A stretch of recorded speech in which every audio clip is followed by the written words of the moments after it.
She pointed at his worn-out shoes and laughed. "I don't think we serve people like that here," she said, loud enough for the whole diner to hear. He just nodded, turned to leave, but before he reached the door, the bell above it rang again. And 5 customers stood up. None of them had said a word until now. But when they did, the room fell silent. "Before we begin, tell us where you're watching from. And don't forget to like the video." He came every Friday, always at 2:47 p.m., never a minute early or late. The town clock would chime from the courthouse steps, and less than 60 seconds later, he'd appear moving slow, like a man who still counted his steps from another life. His name was unknown to most.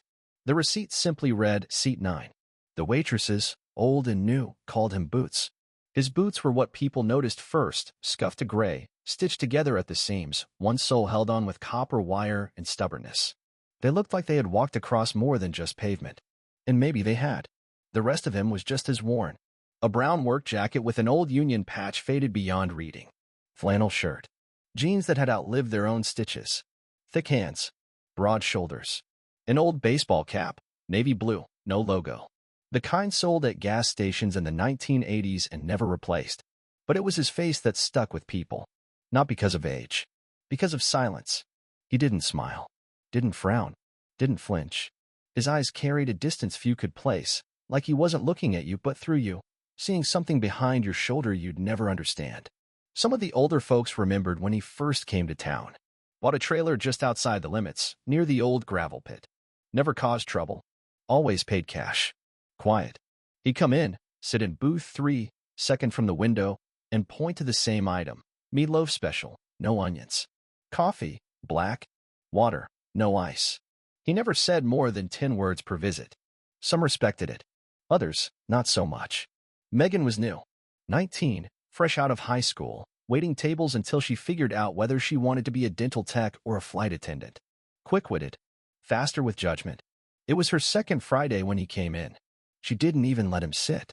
"Sir," she said, holding the order pad like a badge, "I'm gonna have to ask you not to track mud through the diner." He paused, looked down at his boots. They were clean. Dusty, yes, but not muddy. She didn't care. "Also, we've got a hygiene policy now. Something about sanitation. It's kind of a health risk." He looked at her for a long moment, then gave a single nod, turned, and began to leave. No words. No anger. Just turned. That's when the bell over the door rang. Someone else had stepped in.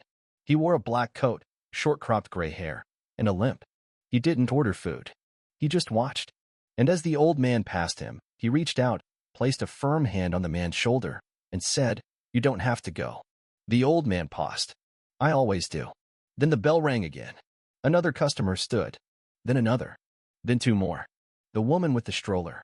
The mechanic in coveralls. The man at the counter who hadn't looked up from his paper all afternoon. 5 people. All standing. All silent. And Megan? She blinked. Can I help you?" None of them looked at her. Because it wasn't about her anymore. It was about him. If you've ever watched someone be humiliated for no reason, and wish someone had done something, type shame in the comments. Megan took a step back. Her pin slipped from behind her ear and clattered to the floor. No one bent to pick it up.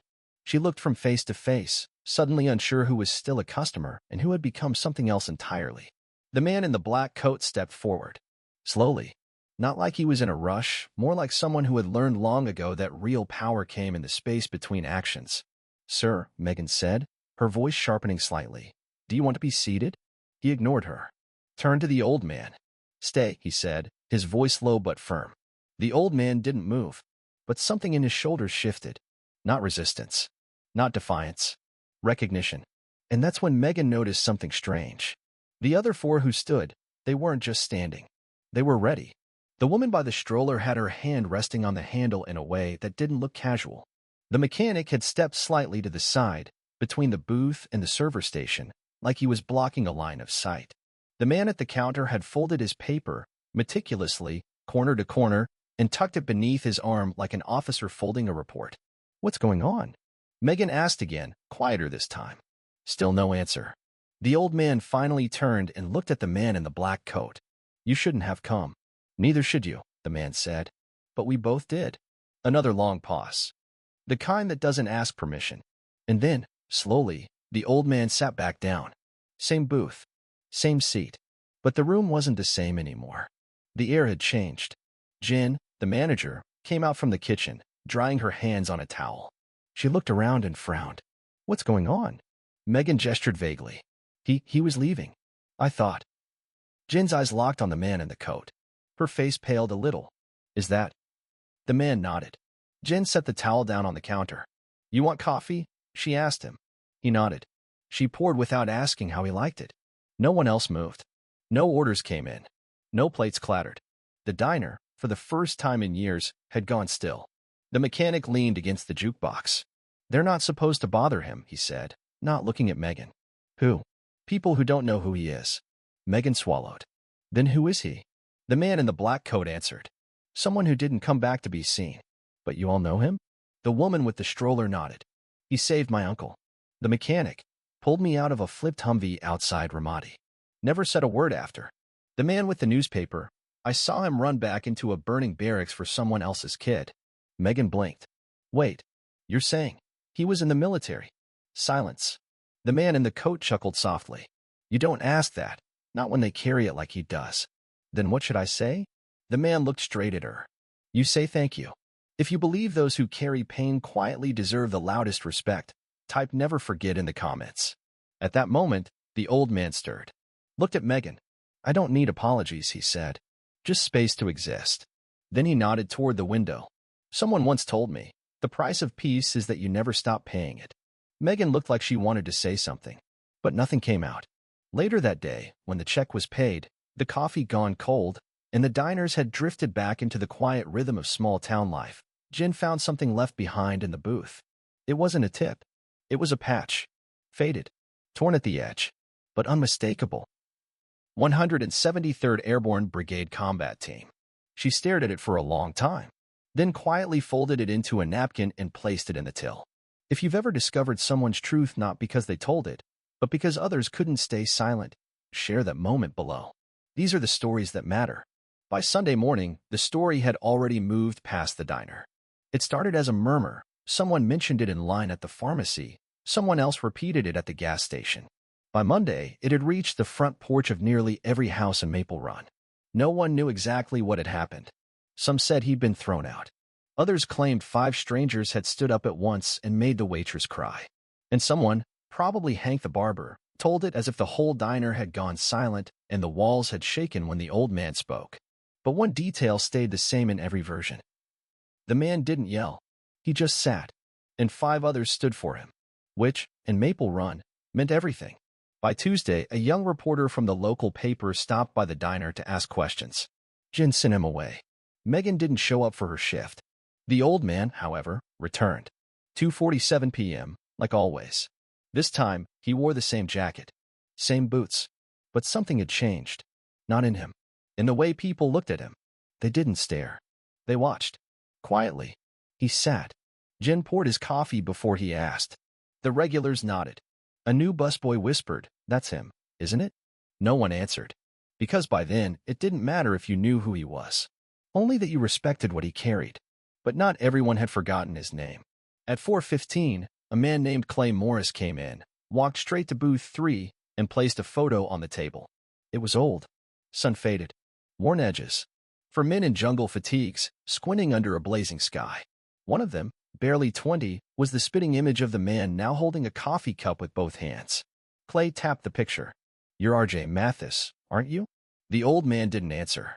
Clay sat down anyway. My father's in that photo. Private Dean Morris. He used to talk about you like a ghost story. Said you walked into hell and came out carrying people. The name, Mathis, hung in the air like smoke. The woman in the corner booth looked up. The man at the counter lowered his cup. Jin stepped out from the back, towel in hand. R.J. Mathis. First name in 50 years. Clay continued, voice softer now. I always wondered if he made it up. Said there was this guy who never stopped moving. Never got promoted, 'cause he wouldn't leave the front lines. Still no reply. Clay slid a folded piece of paper across the table. It's his letter. He wrote it to you in 73. Said if you ever came back, someone should read it to you. Mathis looked at the envelope. Didn't touch it. Didn't flinch. Just stared. Clay rose. Thank you, he said. Then walked away. If you've ever seen someone try to carry the weight of others and vanish into silence, Type dignity speaks quietly in the comments. That night, Jen opened the envelope when no one else was around. The letter was short. RJ, you said you weren't a hero, but you were mine. If you're reading this, it means you made it. I hope that peace found you first. If it didn't, I hope someone reminds you why you kept fighting. Dean. She refolded the page. Left it under his coffee cup the next day. He didn't take it. He didn't throw it away. He just looked at her and said, for the first time, "Thank you." Have you known someone like that? Someone whose whole life was a folded letter they never handed to anyone? Share who they were. Their name still matters. It started with a question. Not from a reporter. Not from a mayor. Not even from Jen. It came from a 12-year-old girl named Lily who walked into the diner with a notebook and a chocolate milk mustache. She sat across from Mathis without asking. He didn't look up at first. He was used to stares, even the brave kind. But this was different. Lily opened her notebook and said, plainly, "Are you the man who helped my grandpa get out of a helicopter?" Mathis blinked. Once. Twice. Then raised his eyes. "Who's your grandpa?" "Bill Corwin. He's in a wheelchair now. Said he got blown sideways in a crash. Said someone pulled him out before the fire caught." Mathis nodded slowly. "I remember Corwin. Left leg gone. Wouldn't stop apologizing." Lily smiled. "He doesn't like to talk about it. But when I told him there was a guy in town everyone was whispering about, he said, 'If it's Mathis, tell him I still owe him a beer.'" Mathis chuckled, dry and quiet, like dust sliding off an old wall. "I don't drink anymore." "That's okay," Lily said. "He doesn't either." She pulled a pin from behind her ear. "Can I ask you something else?" He nodded. "Why didn't you ever tell anyone?" Mathis paused, then answered, for the first time in years. "Because I thought the silence was part of the deal." Lily frowned. "What deal?" "The one where you survive." Behind the counter, Jen froze. The mechanic in the corner shifted in his seat. Mathis continued. "They don't tell you this when you're young. They don't say that making it home means carrying everyone who didn't. They call you a hero, but it just feels like unfinished business. You eat dinner, you pay rent, but every night's the same. You count names, not sheep." He looked at her gently. "You're too young to understand that." Lily nodded, but her eyes said otherwise. "I'm writing about heroes for school," she said. "We're not allowed to pick fictional ones. Has to be real. I picked you." Mathis didn't speak. "I'm sorry if that's not okay," Lily added. He reached across the table and tapped the notebook once. "It's okay." And just like that, a lifetime of silence cracked open. If you've ever seen a child ask a question that grown men were too afraid to voice, type "courage wears small shoes" in the comments. After Lily left, more began to come. Not journalists. Not politicians. Just people. A man from the hardware store brought an old photograph. "You carried my brother off the field. He was only 18. I never thanked you." A woman from the library said, "You used to send in signed postcards to my father's grave every year on his birthday. We always wondered who it was." One by one, the walls came down. People remembered. Not just the things Mathis did, but how quietly he had done them. By the end of the week, the table in booth 3 had changed. There was a small frame now, inside it, a folded note. "Peace doesn't come from forgetting. It comes from being remembered quietly." Jen had written it. And beside the frame, a small tin can for donations, handwritten sign taped to it. "Meals for the quiet ones." The can was full by morning. If this moment reminded you of someone who carried others more than they ever carried themselves, write their initials in the comments. Let us remember them too. Later that night, as the town closed up and the diner lights dimmed, Mathis sat alone at his table, staring out the window. Not haunted. Not waiting. Just present. For the first time in decades. Because the silence had been answered. Not with noise, but with care. And care, finally, was enough. The box was tin, rusting at the corners, bent slightly at the lid, but sealed with a strip of electrical tape so old it had fused to the metal. Mathis pulled it from under the floorboards of his trailer early Saturday morning. He hadn't touched it in 46 years. It was wrapped in an old T-shirt. Beneath that, a Ziploc bag with a folded piece of paper and one other item. A medal. Bronze star. No ribbon. Just the heavy, worn star. He placed it gently on the table beside his cold coffee and stared at it like it didn't belong to him. Which, in his mind, it never had. Outside, the wind pushed dry leaves across the gravel lot. Inside, the past began to wake. The folded paper was a mission summary. Operation Calm Dawn. Cambodia border. March 1971. 5 names. 2 survivors. One of them, Mathis. The other? MIA, presumed Kia. That second name still burned. Sergeant Polly Torres. Younger than Mathis by 2 years. Grew up in Arizona. Loud. Sarcastic. Terrified of snakes and loved bad country music. He'd once saved Mathis from stepping into a minefield by throwing a shoe at him. They'd laughed about it for a week. Torres hadn't made it out. Or so Mathis believed. Until the envelope came. Slipped into the diner mail slot. No return address. No stamps. Just a letter. If you are R.J. Mathis, then you should know Polly Torres is alive. He's in Flagstaff. In a VA home. He asks about the ghost who never said goodbye. Mathis sat there for an hour. Didn't move. Didn't blink. Just held the letter. Later that day, he went to the wall behind the diner. The one they had turned into an unofficial memorial with photos, letters, small pins left behind by customers who had served. He taped the bronze star to the center with a note. Unclaimed. Returned to the fire. Then he left town. Didn't say where. Didn't ask permission. Just packed a bag, wrote back soon on a napkin, and drove. When Jen found the note and the medal, she called Ramon. Jake came by minutes later. So did Lily and her mom. Even Clay returned from the next county. Where did he go? Someone asked. Jen held up the letter. To say something he never got to say. If you've ever had a second chance to say what mattered to someone you thought was lost, type "we remember" in the comments. Flagstaff. The VA home was quiet. Clean. Fluorescent lights humming softly. Mathis stood in the hallway, staring through the open door of room 112.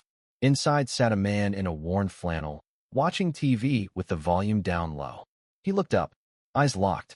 Neither moved. Then the man smiled. "You son of a gun," Polly Torres whispered. Mathis stepped in slowly. "Wasn't sure you were real," he said. "I wasn't," Polly answered. "Not for a long time." They sat. Didn't hug. Didn't cry. Just sat. Two ghosts slowly remembering they still had skin. "You left," Polly said. "They said you were gone." "I was." Mathis reached into his coat and pulled out the mission summary. "I kept it." "I kept your lighter," Polly said, reaching into a drawer and pulling out a tarnished Zippo with Matt etched into the side.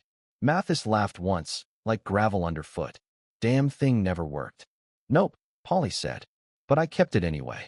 If this story reminds you of someone who waited too long to say what they needed to, write their first name below. Maybe it's not too late." That evening, they sat on the porch of the VA home, watching the sun bleed into the desert. 2 chairs, 2 medals between them, one earned, one forgotten. And finally, after 50 years, no silence left between them. Mathis returned to Maple Run on a Tuesday. No one knew he was coming. No one had to.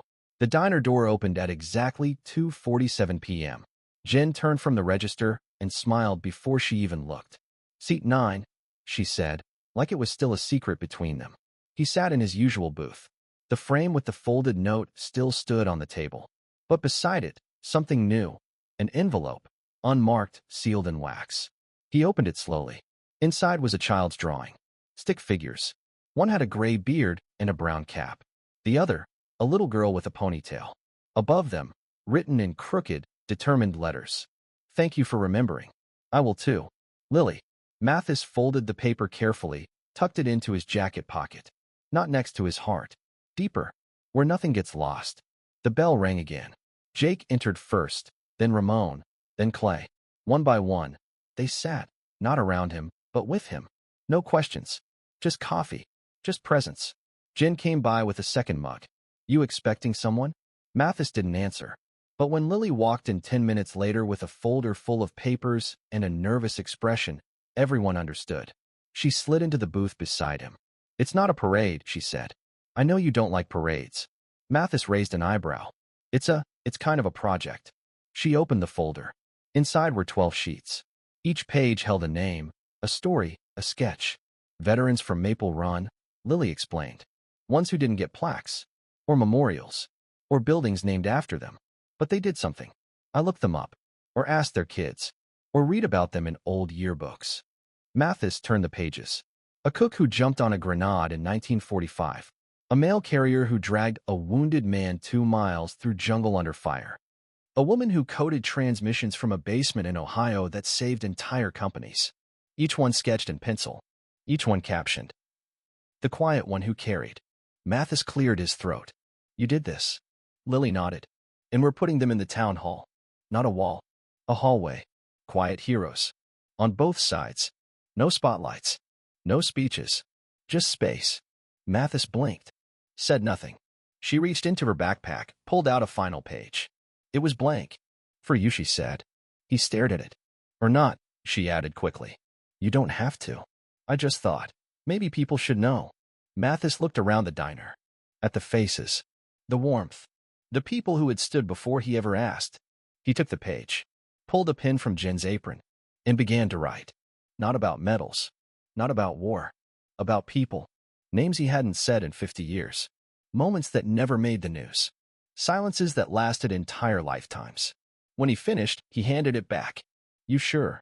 Lily asked. I'm sure. If you've ever met someone who thought their story wasn't worth telling and changed your life anyway, tell it anyway in the comments. That weekend, the hallway was unveiled. No ribbon. No mayor. Just families. Lily stood near the entrance with a clipboard. The hallway was narrow. No plaques. No marble. Just paper. Simple frames. Simple sketches. Simple truths. Mathis's page was last. No photo. No rank. Just a line in his own handwriting. I didn't do more than anyone else. I just stayed when others couldn't. Visitors wept. Not for tragedy, but for something quieter. Recognition. And in a corner near the end of the hall, Lily hung a news sign. The Quiet Hall. If you believe we need more halls like this in every town, more rooms for memory instead of noise, type quiet matters in the comments. That night, Mathis stood in the doorway. Didn't enter. Didn't need to. He just looked, nodded, and walked away. He had finally been seen. The call came on a Wednesday. Mathis never answered unknown numbers. Didn't own voicemail. Didn't trust machines to keep his silence safe. But this one, he picked up. Mr. Mathis? A voice asked. He didn't answer. This is Chaplain James Ford. I'm calling from Fort Logan National Cemetery. We're trying to locate next of kin for a veteran who listed you as an emergency contact. The name is Sergeant Alan Rourke. Mathis sat up straighter. He hadn't heard that name in 51 years. The chaplain paused. He's dying, sir. Lung cancer. No family listed. But in his file, under next of kin, it says, if I'm fading, call R.J. Mathis. He'll understand. Mathis stared out the window. The sky was soft gray. The kind that makes you forget what season you're in. I'll come, he said. He left within the hour. Didn't tell anyone where? Didn't need to. They would know. If you've ever had to walk back into a past you thought was done with you, type strength is showing up in the comments. The drive was long, flat, endless stretches of road and silence, broken only by the rhythmic hum of tires over concrete. Mathis didn't play music, just the wind in his thoughts. At Fort Logan, they met him at the gate. A young corporal with too many pins and not enough sleep led him through a maze of buildings. Room 219. Palliative wing. Alan Rourke was a ghost in a hospital bed. Skin like parchment. Tubes trailing from his arm. But his eyes lit up the second Mathis stepped inside. RJ, he croaked. I knew you'd come. Mathis sat beside him. Didn't speak. Didn't have to. They'd served together in Laos. An op so classified they weren't supposed to talk about it even now. Rourke had covered the exfil point. Alone. Let the rest of the team vanish into jungle while he held the line with one magazine and a prayer. They thought he died that night. He hadn't. He'd vanished instead. I couldn't go back, Rourke whispered. Didn't know how to be in the world after that. Mathis nodded slowly. I tried. Didn't do much better. Rourke's hand twitched. They gave me a flag. A folded one. Said it was for someone else. I kept it anyway. Thought maybe I'd hand it off someday. He motioned to the table beside the bed. A wooden triangle. Inside it, a flag yellowed at the edges. Will you take it? Mathis stared at it. Then picked it up. Cradled it in his lap like something alive. Yeah, he said quietly. I'll take it. If you've ever accepted a burden someone else carried for too long, because they trusted you with the end, type I'll carry it from here in the comments. Rourke passed that night. No family. No funeral. Just a name etched into a white cross in a cemetery filled with men who never got to say where it hurt. Mathis drove home in silence. The flag on the passenger seat. He didn't stop. Didn't sleep. Arrived in Maple Run at dawn. Went straight to the quiet hall. Hung the flag at the end of the hallway. No plaque. No label. Just the fabric. The shape. The weight of memory. And beneath it, on a note card taped to the wall. For the ones who stayed behind. so the rest could move forward. That day, more visitors came than ever before. A teacher brought her whole class. An elderly couple held hands and cried softly in the corner. A young man knelt in front of the flag and whispered a name no one else heard. And Mathis? He stood at the back, hands in his coat pockets. Eyes not sad, but still, because now the silence had a shape, and that shape had been shared. If this moment reminded you of someone who gave more than they were ever thanked for, write their initials below. Just once. That's enough to keep their story alive. It was still dark when Jen unlocked the diner. She wasn't due for another hour, but something told her she wouldn't want to miss this morning. Inside, the coffee machine sputtered to life. She flipped on the lights one by one, until the booth by the window glowed faint amber. Booth 3, seat 9. It was empty, but a letter sat folded beneath a mug. No steam, no spoon, just the note. She didn't touch it right away. She sat down, slowly, like she might disturb something sacred. Then she opened it. To Jen, and whoever else still watches the quiet ones. I didn't come here to be remembered. I came here to disappear. But you wouldn't let me. You gave me coffee, space, a chair, and eventually, you gave me back pieces I thought were gone. Don't make a statue. Don't start a foundation. Don't name a day after me. Just make sure someone like me can walk into your town tomorrow and not feel like a ghost. That's enough. RJ. Jen wiped her eyes, folded the note back along the same creases, and slid it into her apron pocket. She poured 2 cups of coffee. One she drank. The other she left on the table. By noon, word had spread. Mathis was gone. Not past. Not lost. Just gone. His trailer stood quiet.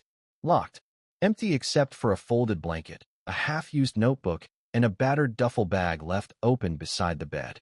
Inside the bag, a copy of Lily's hallway exhibit. Every page laminated. Annotated in the margins with notes in tiny block handwriting. Small facts. Extra names. Clarifications. On the final page, one sentence scribbled in red pen. Every one of them mattered.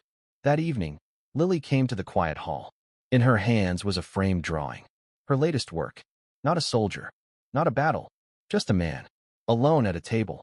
A cup of coffee. A folded flag. And behind him, light coming through a diner window. She hung it beside the flag from Rourke. No words. Just a title. Still here. If this story moved you, if it reminded you of someone you never thanked, write their name in the comments. Just their name. That's enough. 2 weeks later, a letter arrived at the Maple Run post office. No return address. Inside, a check for $5,000. And a note. For meals. For coffee. For silence that needs space. Signed, The Quiet One. From that day forward, Booth 3 was never reassigned. Every Friday at 2:47 p.m., a cup of coffee would sit steaming beside a folded napkin. Visitors came. They didn't take selfies. Didn't post reels. They sat. Read the letters. Walked the hallway. Some left patches. Some tears. Some wrote notes to people they had lost. And one day, a young boy walked in with his father and pointed at the portrait. Who's that? The father smiled softly. That's the man who made it okay to remember. The boy asked, was he famous? No, the father said. Just necessary. Have you ever known someone like that? Someone who lived without asking to be noticed, but changed everything anyway? Share their name below. Let's make sure the quiet ones are never forgotten again. If you like this story, please like and subscribe to the channel. Let YouTube promote stories of kindness.